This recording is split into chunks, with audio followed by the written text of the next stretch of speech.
shorts out. Hey guys, welcome to my channel. It is Dee from Busy with Dee. If you are a regular, thanks for sticking with me. But if you're new, I hope you consider subscribing after watching this video.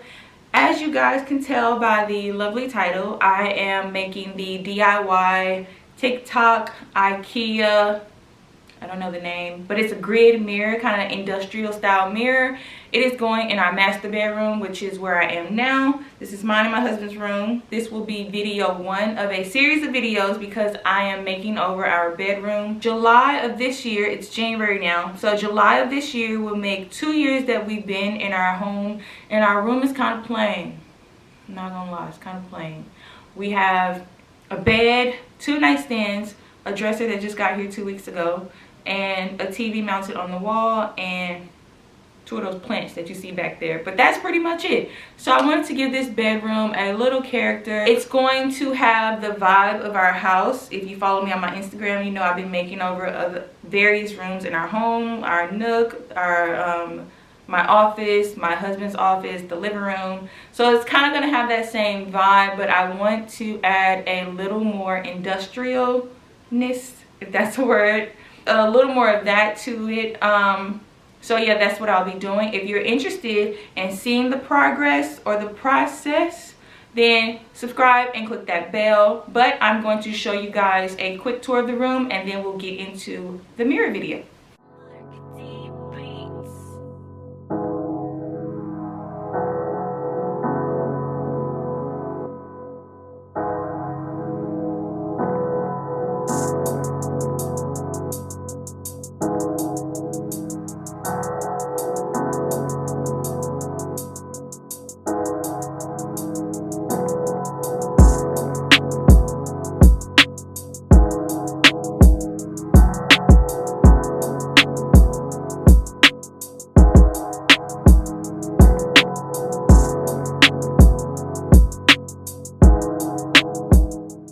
Alright, so to start, I'm using 2 pieces of 4x4 plywood, and I cut it down to size. I'll give you guys all of that information in the description box below.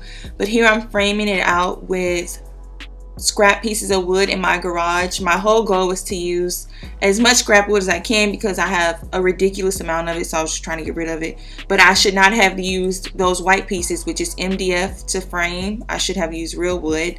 The piece going across is real wood, but not the white pieces. But I'll get more into that later.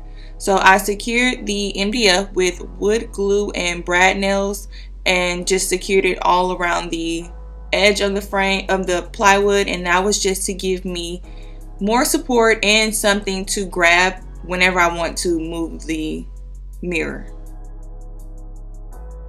So I'm just securing the MDF to the plywood. I'm using my nail gun and 1 1/4 inch brad nails, and as I'm showing you here, I have a few pop outs where the nail came out from the other side, so I'm just using a hammer to hammer those in. Alright guys, so here comes a no judge moment. I told you I wanted to use as much scrap wood from my garage as I could so that I could get rid of it. So you see me nailing in these stakes from a previous project, but they were not long enough to support the frame, so I did end up taking them out. Alright you guys, so I brought the project into my bedroom, which is where it's going to be going, on this wall right here to replace this nice mirror. But you saw me border out the plywood with MDF, which I should not have done because that is not real wood and it's not strong enough to actually hold something this heavy. And I put a piece of, this is common board going across right here. That is real wood, but it's to connect these 2 pieces of plywood underlayment, but it's not strong enough. I should have ran it this way. So it's already brad nailed in. So what I decided to do is take 3 pieces of the common board and lay them vertically across to add extra support for this so it won't crack over or fall over where it was joined together. So I'm about to secure that with some brad nails, and then I can finally flip this thing over and start laying out the frame for the mirrors. So although I didn't want to spend any additional money on this project, Although making a mirror this size, it wasn't expensive at all. I just really wanted to use the wood that I had on hand so that I could start to get rid of it or put it to purpose. But I couldn't do that with this frame because I wanted it to be really secure. A mirror this size, you don't want it to fall over or anything, especially with all the glass on it. So I purchased those 3 pieces of wood that you see me securing with the nail gun, and I'm using 1 1/4 inch brad nails. Okay, so here's the test to see if it wobbles or if it bends in the middle. And since it didn't do any of that, I was good to go ahead and start framing out the front to put the mirrors in.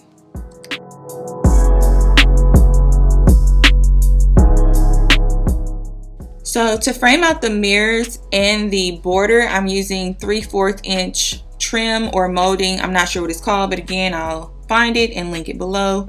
And I'm using 3/4 inch brad nails just so that the nails aren't too long and they don't go all the way through the other side. Now I'm getting to the fun part. I'm dry fitting all my mirrors, making sure the measurements and stuff are correct, and then I can go in and secure the molding to go across. Then I can start painting, y'all. So while you guys watch this time lapse of me dry fitting all the mirrors, I'm gonna break down this project. I would say it is somewhat beginner friendly. It does require math, so I would say do your math 3, 4, 5 times.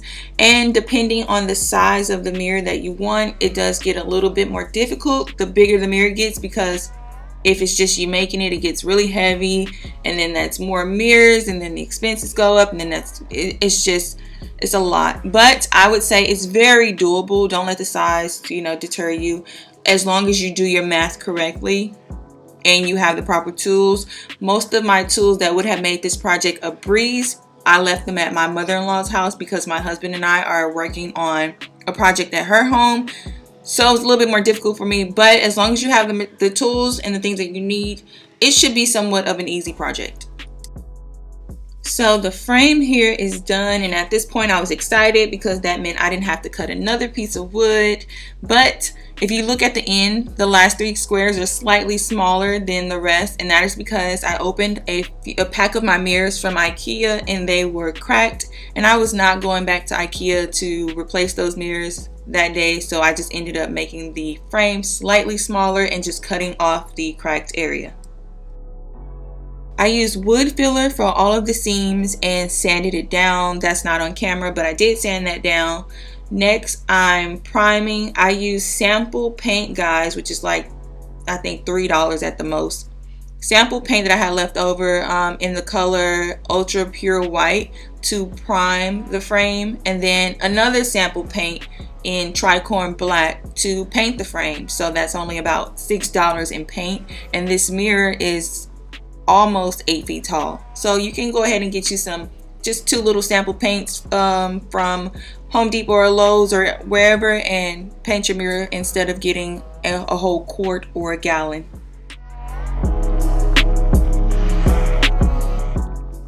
Sorry about the lighting here, guys. It was about 7 o'clock at night. I was in my bedroom watching Law and Order SVU, and I just wanted to keep working. So I primed the frame, then I painted it black. This is all in one night. I waited the hour to let the prime dry, then painted it, and then I started to attach my mirrors. These right here are the smaller 3 squares. I had to cut glass to have them fit because the glass was chipped on the end, but it worked out. The mirrors fit in really nicely. I didn't have any problems, so I'm just putting those in, and I'm using mirror glue and the sticky tape that came with the mirrors, and we're all done.